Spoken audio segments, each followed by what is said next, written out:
This ABC 15 Flash Briefing is sponsored by Sanderson Ford. Straight up.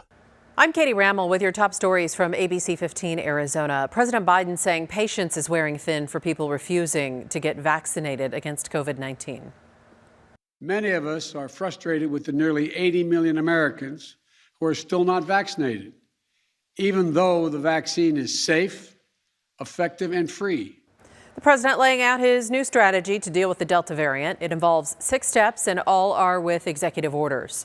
The one requires all federal executive branch workers to be vaccinated.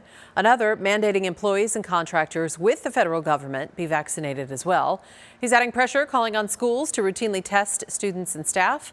The president also calling on businesses to offer their employees paid time off to get the vaccine. We remain at a critical moment, a critical time. We have the tools. Now we just have to finish the job with truth, with science, with confidence, and together as one nation. The president also mandating masks for people on public transport and is calling on the TSA to double the fines for unmasked travelers. A new COVID variant is now in Arizona. So far, only 2 of the Mu variant have been confirmed here. The World Health Organization says this variant isn't a cause for alarm just yet, but that it could mutate and make it more transmissible. Health officials say the highly contagious Delta variant does remain the most concerning right now in the U.S. We have now confirmed that the death of a Boston area woman here in Phoenix has been ruled an accident. The Phoenix medical examiner releasing the full report on Angela Tremonte. It states the cause of death was, quote, a result of environmental heat exposure. She was on a first date with Phoenix police officer Dario Dizdar. The two were hiking up Camelback Mountain on July 30th. The high was more than 100 degrees that day, and the pair didn't bring any water. On the way up the mountain, she became overheated. The two separated so she could walk back to the car. However, she collapsed before she got to their parking spot. Her body was found outside a home. Roof repairs crews are busy after a very active monsoon season this summer. Some roofers say they're booked up 3 months out, making inspections for any storm damage. One company in Tucson actually called in a crew from Texas to meet the demand here. The workload is immense, triple of what it was last year. We're talking the last 60 days, probably between 2,000 to 3,000 leads, folks that need some kind of work done. When monsoon storms hit, it's a good idea to take a closer look at your roof. Make sure you don't see any signs of damage up there.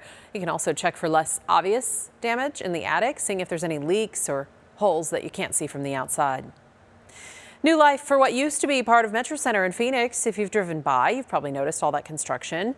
ABC15 is learning it's part of a project to bring the light rail into the West Valley. It's a project decades in the making, bringing the light rail over I-17, connecting Mountain View to Dunlap. The hope is it'll revitalize the community. Also has an economic driver.